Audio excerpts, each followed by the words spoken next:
day, everyone. My name is Rhea Macy Bolo. I am the first reporter of our group. Our topic is all about understanding the common types of information attacks. We need to understand attacks in information security to keep our society running.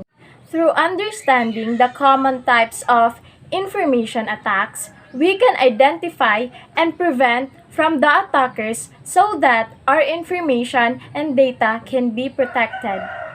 Objectives. In this topic, we are able to discuss, give an example, and understand the different kinds of information attacks. Overview of the topic. Information attacks is any attempt to gain unauthorized access to a computer, computing system, or computer network with the intent to cause damage. These attacks aims to disable, destroy, manipulate, or steal the data held within these systems. The common types of information attacks are malicious code, hoaxes, backdoors, password crack, brute force, dictionary, denial of service and distributed denial of service, spoofing, man in the middle, spam, mail bombing, sniffers, social engineering, phishing, farming, and of course, timing attack. So, good day everyone. So, my topics are malicious code and hoaxes. So, first, I will be able to discuss malicious code. So, what comes to our mind when we say malicious code? Malicious code is a kind of program that inserts codes into another program to destroy data, corrupting files, erasing your hard drive, and allowing hackers to access on it. In short, malicious code is an instruction set that make a computer run according to the intention of the attacker. So, here are the following examples of malicious code. So first is Trojan horses.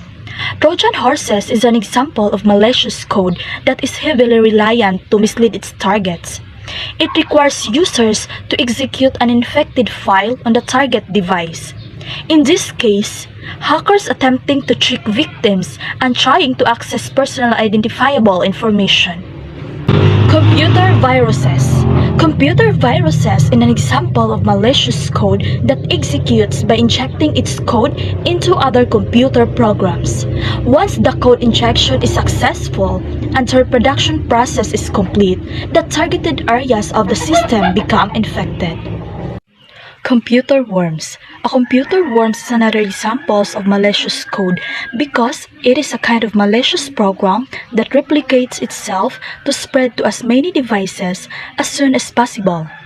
In this case, a virus requires victims to unknowingly share infected website or files. So now let's proceed to my second topic, which is hoaxes. So when we see hoaxes, this is often a chain message telling recipients to forward the mail to all their contacts.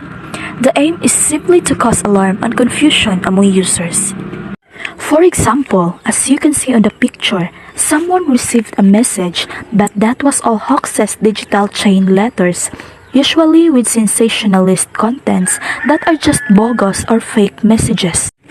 In this case, the scammer tried to convince you to forward his or her message. But be careful on email or messages and post on social network.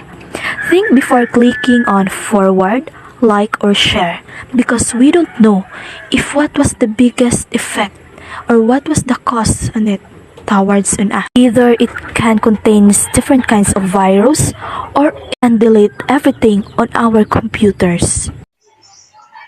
Hi everyone, today I'll discuss my topic about backdoor attacks and password crack attacks.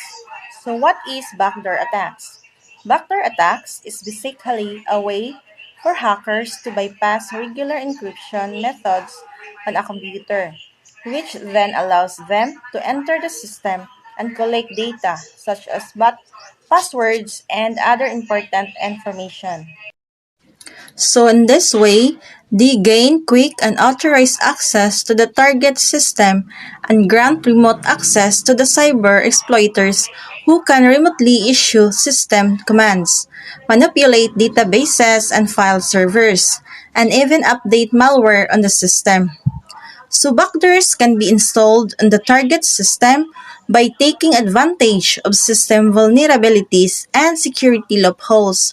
They can execute a series of malicious activities. A well-known backdoor example is called PinSpy.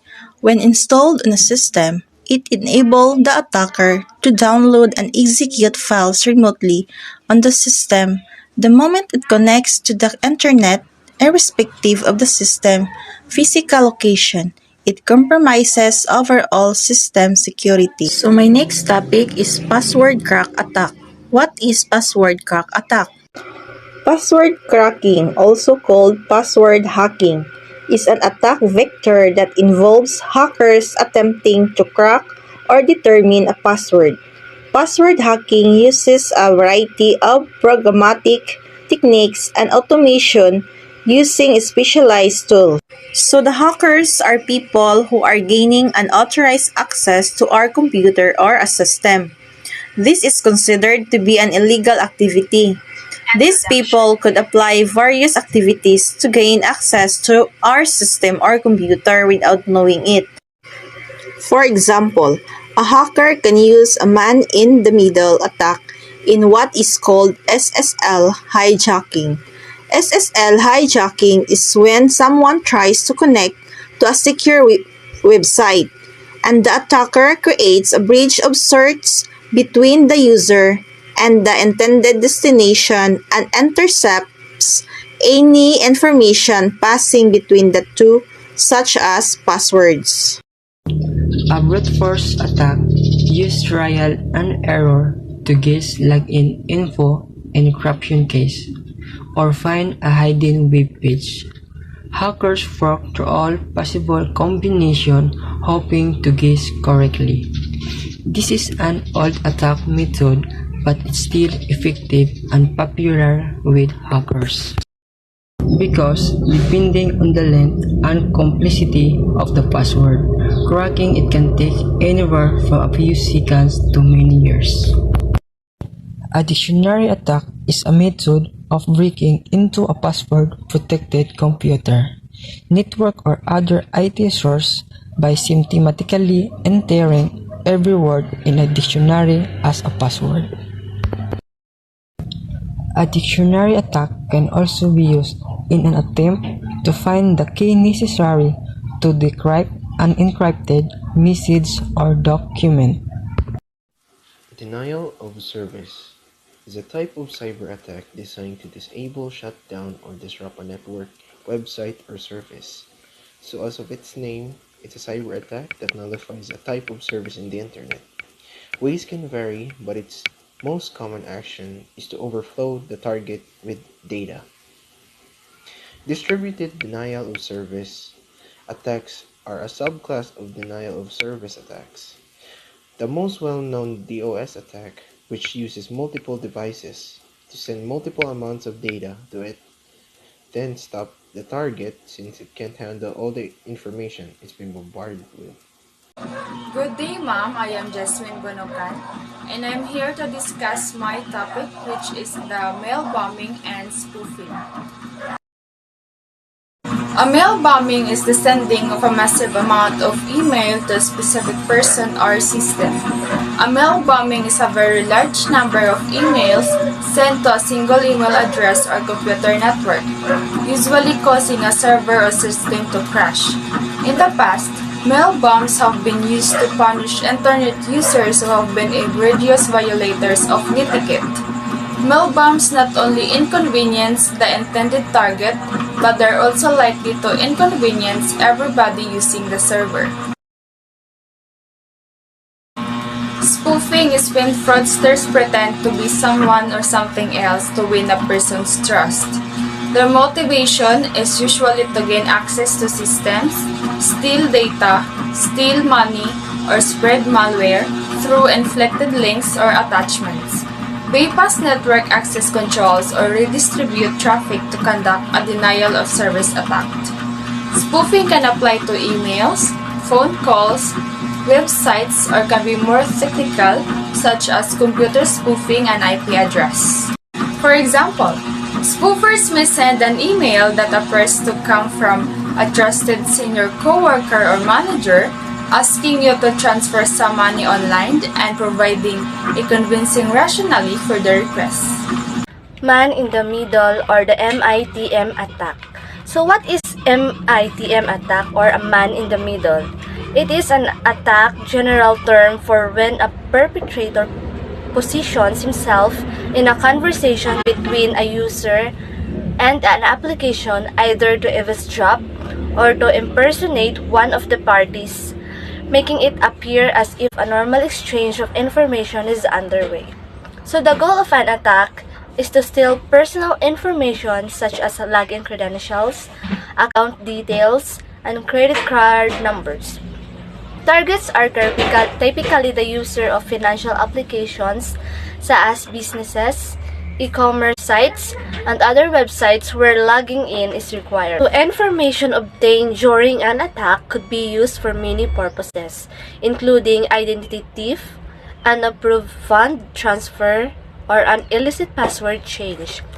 Additionally, it can be used to gain a foothold inside a secured perimeter during the infiltration stage of an advanced persistent threat, or APT assault.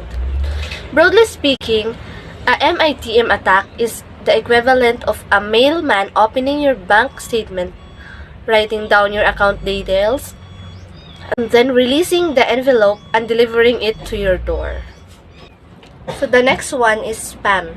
Spam attacks are defined as unorganized and unauthorized use of an app to send thousands of messages to their users.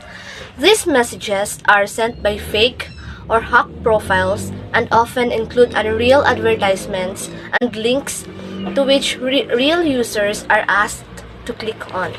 So spam is any kind of unwanted, unsolicited digital communication that gets sent out in bulk.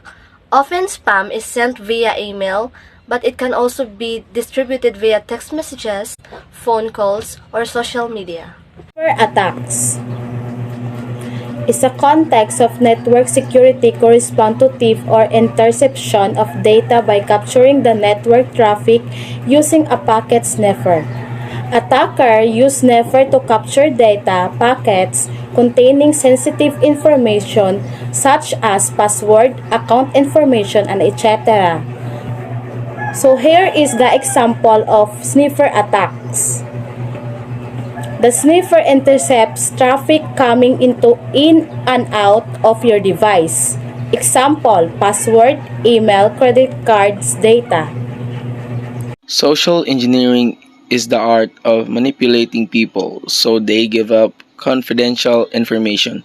The types of information these criminals are seeking can vary, but when individuals are targeted, that criminals are usually trying to trick you into giving them your password or bank information, or access your computer to secretly install malicious software that will give them access to your password and bank information, as well as giving them control over your computer. Criminals use social engineering tactics because it is usually easier to exploit your natural inclination to trust than it is to discover ways to hack your software. For example, it is much easier to fool someone into giving you their password than it is for you to try hacking their password, unless the password is really weak. Hi, my topic is all about phishing and farming. Let's talk about first what is phishing attack. So, phishing is a type of social engineering attack often used to steal user data, including login credentials and credit card numbers.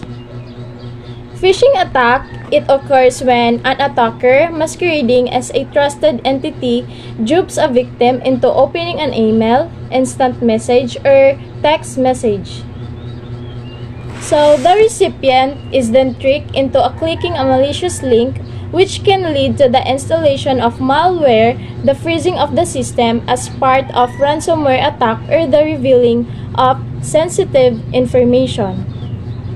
So here is an example of phishing attack. So first is the attacker sends an email to the victim, and then the victim clicks on the email and goes to the phishing website.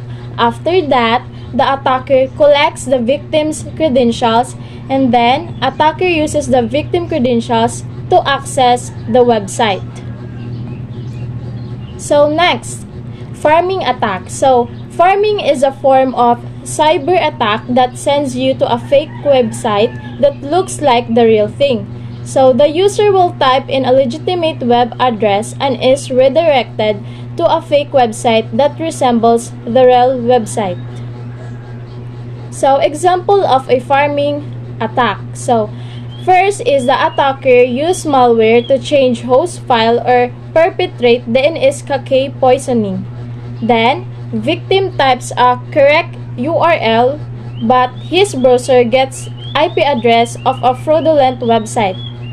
After, victim provides sensitive financial or personal information to identical looking fake website. Then, the sensitive data goes to the attackers.